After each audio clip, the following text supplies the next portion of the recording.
안녕하세요. 스무살롱 156회 지금 시작하도록 하겠습니다. 안녕하세요. 저는 오늘의 진행자 이브입니다. 저는 다인입니다. 저는 연주입니다. 유리입니다. 오늘 156회는 저 2부의 담당 코너 콘텐츠 살롱입니다. 다루어 볼 콘텐츠는 바로 우리들의 마음을 설레게 해준 월요병 치료제 선제업구 티어입니다.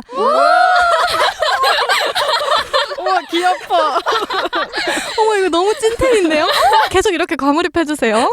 너무 좋아요. 정말 한동안 저를 너무너무 행복하게 해주었던 드라마라서 꼭 콘텐츠 살롱에서 다루어보고 싶다는 마음에 이렇게 들고 오게 되었습니다. 반응을 보면 알 것 같긴 한데 우리 멤버들의 선제업구 티어 다들 보셨나요? 물론이죠. 당연하죠. 당연히 맞죠. 수범이입니다.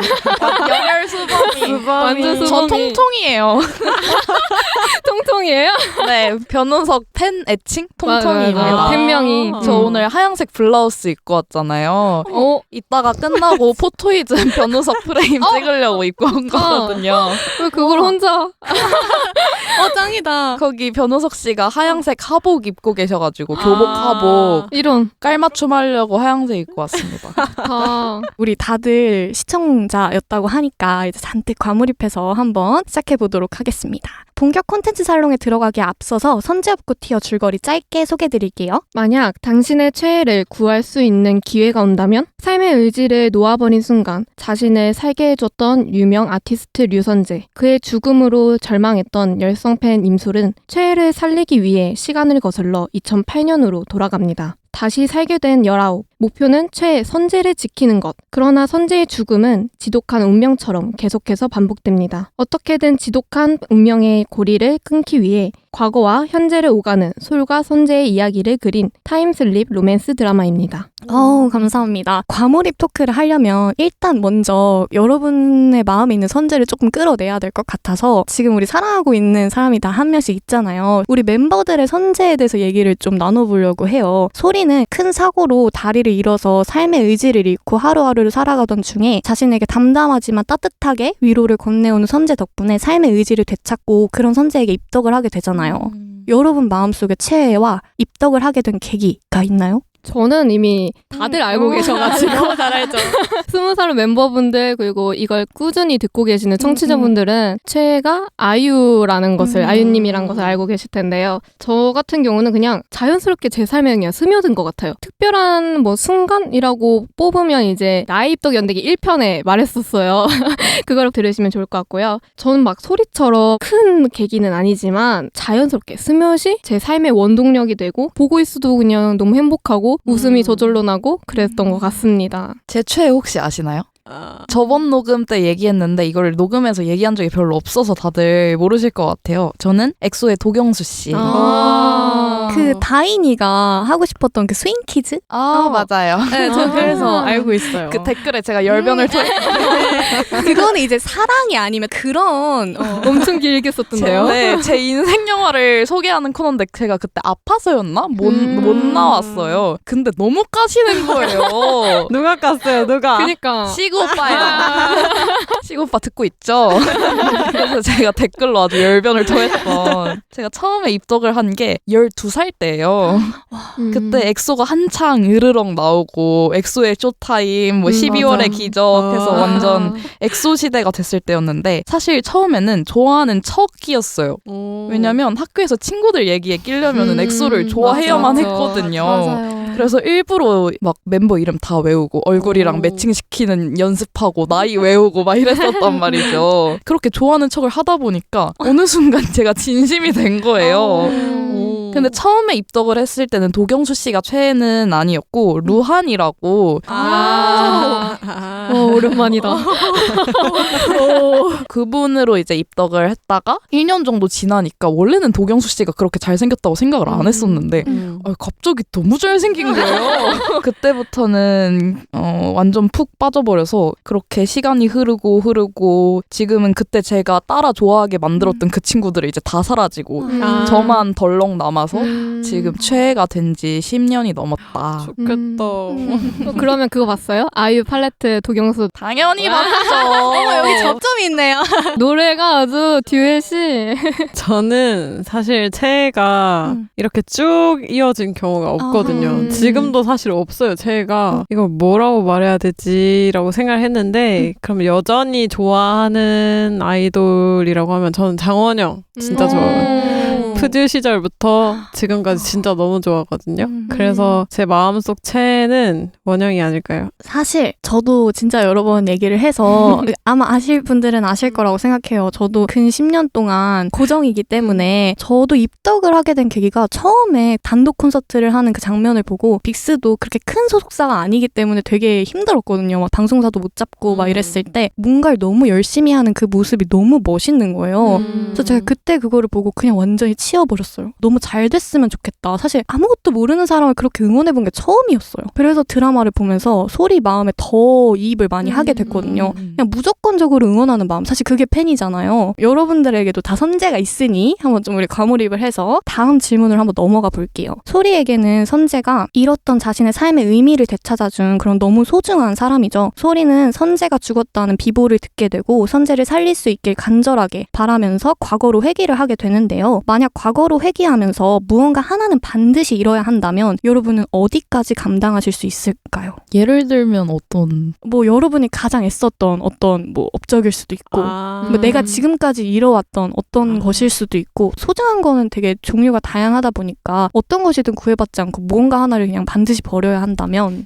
저는 일은 버릴 수 있을 것 같아요. 일이나 공부 이런 거는 버릴 수 있을 것 같은 게 다시 쌓아나가도 되는데 그 사람은 다시 못 보는 거니까 그래서 잃어야 한다면 그 정도는 잃을 수 있을 것 같은데 막 그건 별로 안 좋아요. 누군가를 살리기 위해서 누군가는 대신 희생을 당해야 된다거나 이 사람보다 덜 소중한 사람이 희생을 당하더라도 막 이 사람을 살려야 한다 이런 건 별로 안 좋아해서 일적인 거나 뭐 사물 이런 건 잃어버릴 수 있을 것 같아요. 저는 목숨 일단 제외하고. 제외하고. 그쵸, 네, 소리는 목숨까지 하잖아요. 그러니까요. 가족도 제외하고. 그치. 가족 제외해야지. 그 두 개 빼면 솔직히 저는 다른 건 다 감당이 가능할 것 같아요. 제가 과거로 회귀한 이유가 이 사람을 살리기 위해서 왔는데 이 목숨과 이 가족들 제외하고는 저는 다 버릴 수 있을 것 같아요. 그 정도로 진짜 간절하다면 그럴 수 있을 것 같아요.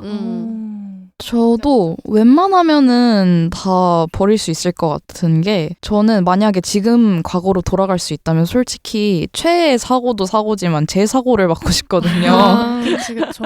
소리 말고 저라고 생각했을 때는 저는 손목 다치기 전으로 돌아가고 싶은 마음이 좀 커서 소리도 사고를 안 당하려고 사고를 당했던 날에 밖에 안 나가잖아요. 맞아요. 저도 똑같이 그렇게 할 것 같습니다.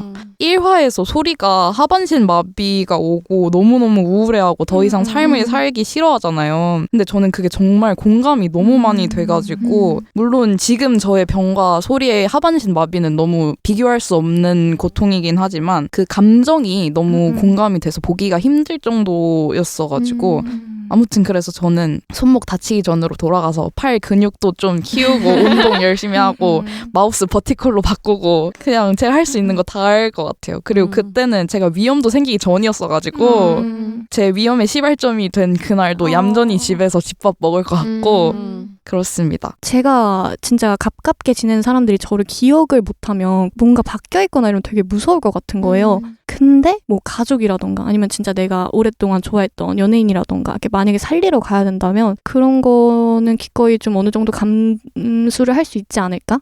그 정도의 가치는 있지 않을까라는 생각을 했어요. 그러면은 다음 질문으로 넘어가서 과거로 돌아온 소리는 수영선수였던 선재에게 찾아올 부상을 막기 위해서 갖은 노력을 하게 돼요. 하지만 미래에 일어나는 일은 이야기할 수 없기 때문에 영문을 모르는 선재는 소리를 이상하게 생각하기도 하는데요. 여러분이라면 만약에 말을 할 수 없는 상황이야 이렇게. 근데 나만 알고 있는 불운한 사고를 막고 싶어요. 그럼 어떻게 할 것 같은지. 저는 제 주변 사람이 만약 이런 불운한 사고가 일어날 걸 안다면 사고가 일어나는 날에는 무조건 그 사람 곁에 무조건 있을 거예요. 그냥 한시도 떨어지지 않고 붙잡아 놓고 감금식으로 거의 한 발자국도 못 나가게 숨만 쉴 수 있도록 그리고 만약 반대로 제가 불운한 사고가 일어나게 된다면 소리가 했던 행동처럼 그 날에 방 밖으로는 전혀 안 나갈 것 같아요. 그래서 그런 식으로 막으려고 노력할 것 같습니다. 저도 만약에 이제 타인에게 생긴 불운한 사고를 막으려면 어쨌든 그 사람한테 이야기는 못하더라도 둘러둘러서 이야기를 일단 해볼 것 같고요. 소리처럼. 그렇게 이야기해도 안 되면 저도 마찬가지로 이렇게 막 따라다닐 것 같고 그거 하지 마! 수영대회 나가지 마! 저는 최애니까 선재는 만약에 경수 씨한테 사고가 난다 이렇게 생각을 했어요. 조경수 씨한테는 제가 직접적으로 연락할 방법이 없잖아요. 버블로 그런 거 보내봤자 맞죠. 그냥 넘어가죠. 조경수 씨 솔직히 버블도 잘 안 읽으세요. 그래가지고 어차피 안 믿을 거고 그냥 이상한 사람이라고 생각하겠죠. 그래서 그 사고가 난 장소에 가서 제가 기다리고 있든지 아니면은 막 그 건물을 정전을 내가 시킨다던가 막 이상한 짓을 하고 더러운 걸 뿌려서 그 장소를 아예 폐쇄를 시킨다던가 뭐 그쪽 직원으로 들어가서 그 스케줄을 펑크를 낸다던가 어떤 짓이나 다 할 것 같아요. 아니면은 그 사고 자체를 막는 게 불가능할 때는 제가 누구보다 빠르게 신고를 해서 살 수 있는 확률을 좀 늘리지 않을까. 저는 이제 드라마 속 상황을 되게 많이 생각을 해봤어요. 이게 수영 선수니까 당연히 대회를 나가는 게 당연하잖아요. 근데 본인이 그렇게 나가고 싶어 하는데 나한테 어떤 권리가 없으니까. 근데 이 시점에서 이제 선재랑 소리가 안 친하니까 저라면 어떻게 할까 되게 고민을 해봤는데 저는 가족을 찾아갈 것 같아요. 그러니까 나의 말은 안 듣잖아요. 내가 소중한 사람이 아니니까. 근데 나보다 조금 영향력 있는 사람이 말하면 그래도 좀 듣지 않을까? 라고 생각을 해서 그 주변 사람들한테 지금 하면 안 된다. 지금 어깨가 그럴 상태가 아니다. 이거 하면 아작이다. 계속 얘기를 하고 어떻게든 그 친구의 뇌리에 그 이야기를 꽂을 수 있게 노력을 할 것 같다는 생각이 했어요. 근데 부모님도 안 믿으면 어떡하죠? 부모님 정신 차리셔야 아 이상한 애가 왔어 전에. 그러니까 저 선재 아빠라면 뭐라고 할까 지금 계속 그 생각하고 있었어요. 아 근데 선재 아빠가 선재 엄청 사랑하긴 하시잖아요. 맞아요. 잘 모르겠다. 어떤 걸 선택하실지. 선재를 사랑하는 만큼 수영도 좋아하시던 것 맞아요. 같아요. 쉽지 않은 문제긴 한데 그렇긴 하네요. 어렵긴 한데 근데 만약에 저라면 어떻게 할까라고 생각을 해봤는데 저는 그렇게 할 것 같더라고요. 여러분들의 답변 잘 들었습니다.